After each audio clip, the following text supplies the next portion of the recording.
Halo Moms, kali ini saya akan membahas mengenai kapan waktu yang tepat untuk memeluk anak dan manfaatnya. Langsung saja simak videonya.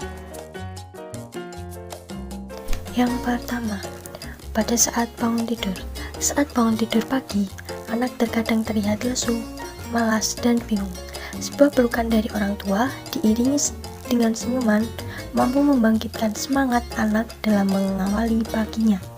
Anak akan menjalani hari-harinya dengan ceria dan tanpa beban, karena awal yang indah telah berhasil diciptakan. Kedua, sebelum berangkat sekolah. Jika anak berangkat sendiri dengan mobil jemputan atau tanpa diantar, maka pelukan bisa dilakukan sambil mengantarkannya keluar dari rumah. Tetapi, jika orang tua mengantar, maka pelukan bisa dilakukan di sekolah. Dengan memeluk anak di depan teman-temannya, maka itu bisa menunjukkan bahwa anak dicintai. Pelukan hangat akan menjadi modal awal bagi buah hati, sehingga bisa mengurangi stres saat di sekolah. Yang ketiga, saat pulang sekolah. Sambutan hangat dengan pelukan dan ciuman di kening saat pulang sekolah merupakan momen yang akan selalu diingat anak. Bahkan mungkin ia akan lupa rasa lapar untuk sementara. Yang keempat, waktu orang tua pulang kerja. Anak mengharapkan orang tuanya selalu ada. Namun, jika orang tua bekerja, hal ini sangatlah sulit. Pelukan saat orang tua pulang kerja akan membuat anak selalu menunggu kepulangan orang tuanya. Yang kelima, usai sholat berjamaah atau berdoa. Setelah selesai sholat berjamaah, biasanya anak akan mencium tangan kedua orang tuanya. Jika dilanjutkan dengan pelukan dari orang tua, bisa menjadi motivasi bagi anak untuk bertambah rajin sholat berjamaah dan juga berdoa. Yang keenam, saat beraktivitas bersama.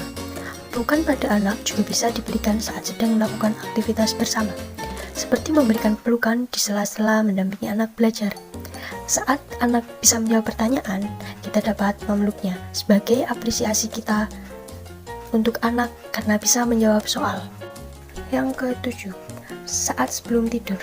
Anak-anak cenderung tidak suka jika disuruh tidur, karena tidur membuat mereka berpisah dengan orang terdekat, terutama pada orang tua. Sebuah pelukan akan membuat anak merasa nyaman dan akan bisa tidur nyenyak. Bahkan, pelukan saat tidur juga bermanfaat karena saat itu anak dalam kondisi alfa, yaitu kondisi saat anak masih tetap bisa menerima rangsangan, dan pelukan adalah rangsangan yang positif. Yang ke-8, saat marah atau sedih. Pelukan terbukti mampu mengubah perasaan menjadi lebih baik, sehingga mengurangi kesedihan anak, bahkan meredamkan kemarahannya. Pelukan sekaligus menunjukkan bahwa orang tua selalu ada setiap anak membutuhkan dukungan.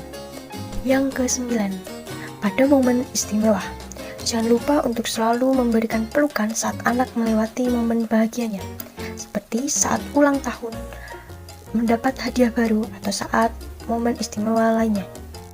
Yang ke-10, saat anak berprestasi atau melakukan kebaikan. Memberikan pelukan hangat saat anak berhasil melakukan sesuatu kebaikan, sambil diiringi ucapan terima kasih, atau bahkan pujian juga bisa orang tua berikan sebagai bonus tambahan yang akan semakin membuat anak selalu berusaha memberikan yang terbaik dalam setiap kesempatan. Yang ke-10, sebagai kejutan. Misalnya saat anak sedang bermain sendirian, orang tua dapat melakukannya dari belakang dengan lembut. Semula anak akan kaget, tapi sesudahnya pasti akan tersenyum lebar ketika mengetahui yang memeluknya adalah orang tuanya. Nah Moms, itu saja penjelasan mengenai kapan waktu yang tepat untuk memeluk anak dan manfaatnya. Sekian dari saya, semoga bermanfaat.